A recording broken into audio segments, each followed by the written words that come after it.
Allez, les souris, faites un effort. C'est facile quand même. Ouais, on a trouvé le premier mot, la mer. Mais l'autre, chapeau chinois? Non, c'est pas ça. Bon, attendez, je vais vous aider. On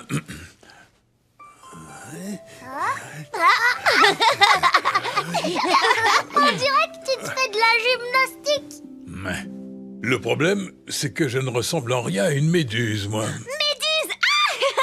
Tu viens de dire la réponse. Nom d'un flan à la vanille, ça m'a échappé. Ça veut dire que le titre de notre histoire d'aujourd'hui, c'est La mer de la méduse. Ou la méduse de la mer. Ou je sais, la méduse à la mer. Oui, Léon, c'est presque ça.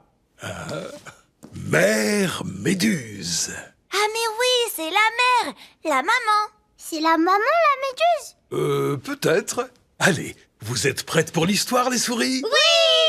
Notre histoire tatara, notre histoire tatara. Notre histoire. Bien tatara. installé. Ouais. Mon histoire commence. Mère méduse de Kitty Crowther. C'est une nuit où le vent souffle terriblement fort. La lune pleine brille de cet éclat si particulier. Deux femmes marchent d'un pas vif. La plus petite grommelle. « Tu es sûre que c'est pour cette nuit ?»« Certaine, » répond la femme plus épaisse. « Maintenant, chut, nous y sommes. » L'une des deux frappe à la porte. Ensemble, elles respirent un bon coup. « Entrez !» dit une voix sourde. Les deux femmes entrent. La forte femme dit « Il va falloir nous laisser travailler, Méduse. » Un râle. La petite dame dit « Surtout, retiens bien tes cheveux. » Et le grand travail de la vie commence. Pousse encore, on y est presque. Mais elle pousse quoi? Et pourquoi? Mais en fait, elle va avoir un bébé. Ah. Dépose mon assistante tout de suite, Méduse. Waouh, elle est vraiment hyper forte des cheveux. Enfin, après quelques heures de travail, l'enfant arrive. « Elle est adorable, » dit la sage-femme plus forte. « Oui, » murmure Méduse. Ses cheveux attrapent les manteaux des deux femmes et les poussent gentiment hors de la maison. Ainsi commence la vie d'Irisée, dans les cheveux de sa mère Méduse. Irisée, comme la nacre qui tapisse et protège l'intérieur de certains coquillages. « Tu es ma perle, » pense Méduse. Elle peut l'emmener partout avec elle. Et comme ça, elle reste toujours avec sa maman. Même pas besoin de poussette. Je vous présente ma fille Irisée. Tout le village est là. Et tous s'émerveillent. Oh!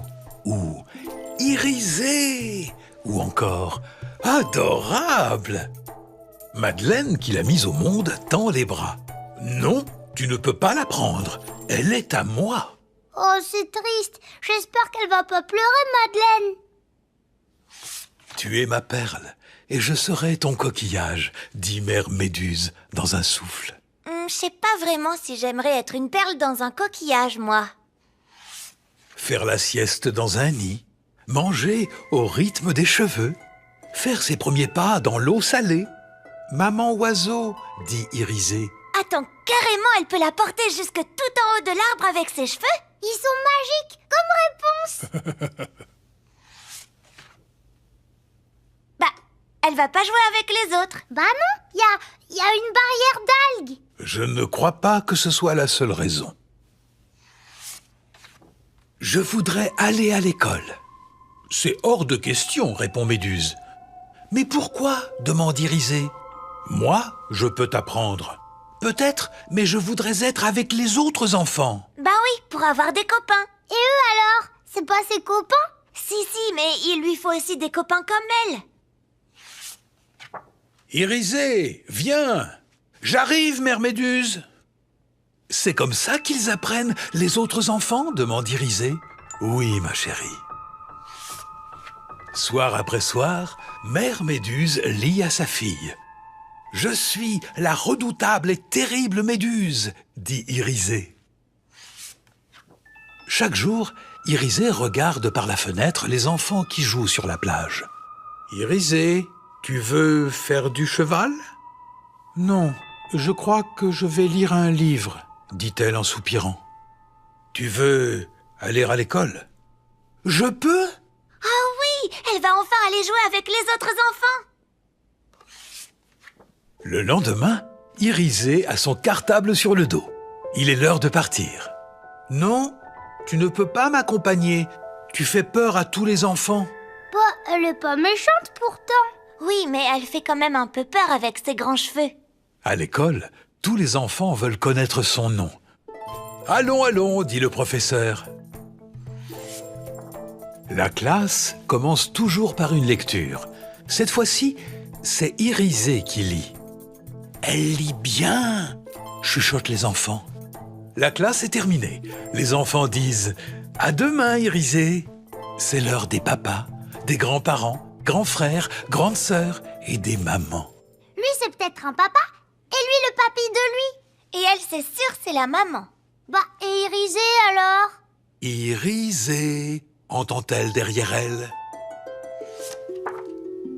Maman! Oh, c'est Mère Méduse! Elle a tout coupé ses cheveux! Oh, c'était elle! On l'avait même pas reconnue. Mais qu'est-ce qu'elle va faire sans ses cheveux? Bah oui, elle a perdu tous ses pouvoirs. Eh bien, parfois, il faut pouvoir se défaire de ses pouvoirs pour pouvoir acquérir de nouveaux pouvoirs. Voyez? Et qu'est-il donc arrivé aux cheveux de Méduse? Après avoir été coupés, ils se sont transformés en adorables petits serpents de mer, partis rejoindre le Gulf Stream. Et voilà, les souris, mon histoire est finie pour aujourd'hui. Yetili, toi aussi t'as des super cheveux de poil. Oh, t'as pas envie qu'on te fasse une nouvelle coiffure? Oh, eh ben, pourquoi pas, ouais. Léon, ciseaux, bigoudi et shampoing, s'il te plaît. Ok, ciseaux, bigoudou et champi. C'est parti! Ciseaux, bigoudi, nom d'un flan au chocolat. C'était pas prévu, ça. Oui, mais t'inquiète pas, Yetili, ça va bien se passer, tu vas voir. Hé, mais attends, reviens! Oh, Bigoudi en action!